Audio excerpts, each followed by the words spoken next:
What's going on, guys? It is Chase here, and today I've got the Gemmy 2008 6-foot tall life-size talking zombie. This is another item that I got at the meetup. I got this one from Peter C.M. Hanna, so big shout out to him.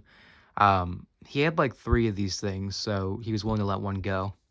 This item was sold at Menards, but it had to have been sold at other places too, because I feel like I remember seeing this guy in some store when I was younger.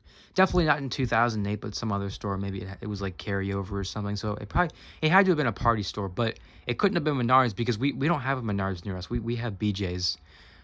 So I mean, regardless if it was like sold in a physical store or just online, it was definitely sold other places than Menards. So. Um, but still it manages to be decently rare.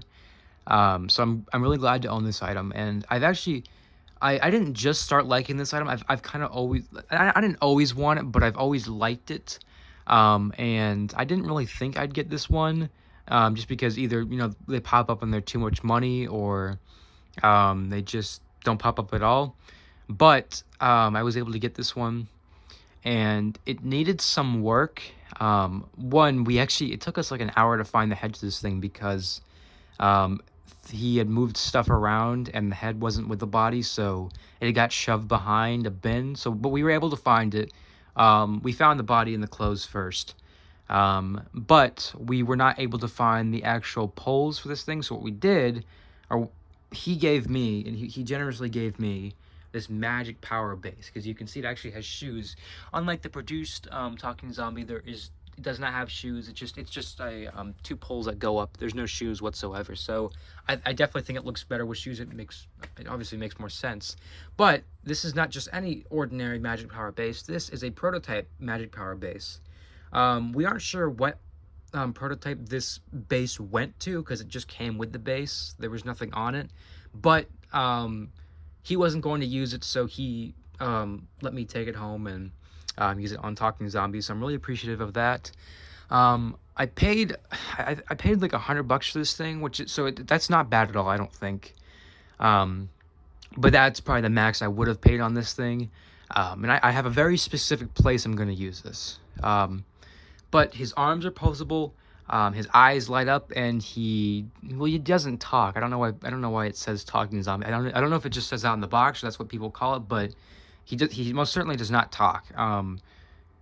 He just plays different soundtracks, which are awesome. And actually, it plays the same soundtrack as the Demon Tower. If you guys remember my review on that, it was like a year or 2 ago. But he plays the same soundtrack as that, which is essentially just a bunch of random audios put together, but it sounds really good. I mean, I absolutely love it. So I partially got it for the audio, mainly got it for the look of this thing, because I absolutely love the look of this thing. I mean, it does not look cheap at all to me. It's got great detailing on the clothes. It's not just like a plain dress shirt. It's like actual, like, I wouldn't really say blood splatters. I'd say it's more of like just kind of like dirt, because it is a zombie, obviously would have crawled out of the ground. And they definitely did not skip over quality with this one, because he does have a little dress shirt, and I'll try to pull it up without activating him.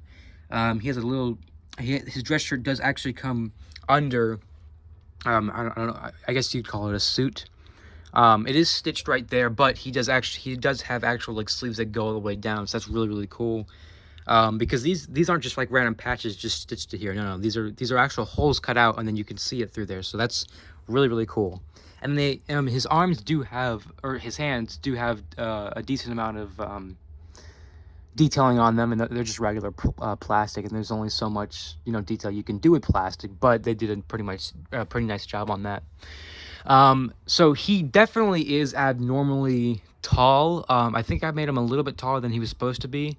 But I mean, you can see, like, it's not even pulling up on his pants or anything. Like, he still has like a bunch of slack down there. So realistically, I could make him as tall as Jason if I wanted to, but I like him at this height. I think he's good at this height. If I had to guess, he'd probably be like 6.4 feet tall, maybe.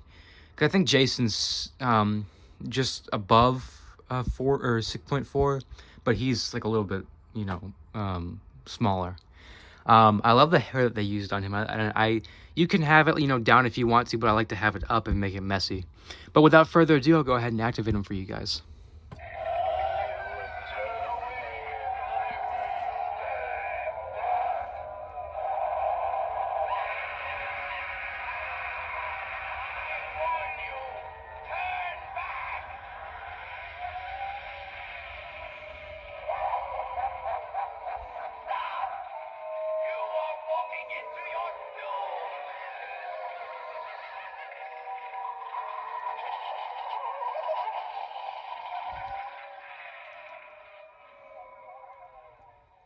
So not too long of a soundtrack, but also not too short. It's a decently the audio is a decent length, I'd say. And I don't know if you can tell on camera, but he's very quiet. So you definitely won't be able to hear him, outside or in the display. But I mean, like, I didn't buy him really for the sound. I bought him for the looks. Like he looks terrifying. Like I know they didn't use his face on a lot of items. Like they used it on probably like around 5 items, which you would think is a lot, but to me it's not too much because like the amount of times like the butlers' faces were used and stuff, or like the same just mold, like so. Um, but he's a little bit different than the other ones. I mean, they made ones with the mouth open, but they're all kind of different because like the face is like either like longer and like the other ones are like fatter. It's kind of hard to describe, but his face on him is unique, to say the least. As you can see, I'll get up close so you can see like the kind of paint chipping that's on him, which isn't bad. I can just touch it up with a little white paint, so that's not going to be a problem. And I'm sure the LEDs on camera, show up as blue, but they're a pretty bright white. But I'll go ahead and activate him one more time, and then that'll be the end of the video. Because there's not a lot to say about this guy. He's more detailed than he is animation, but it's kind of one or the other when you start getting into like the up years with Gemmy. Because I think the look, like the cosmetic quality dropped. Like when you started to go up, not with the horror characters, but just like regular life sizes in general.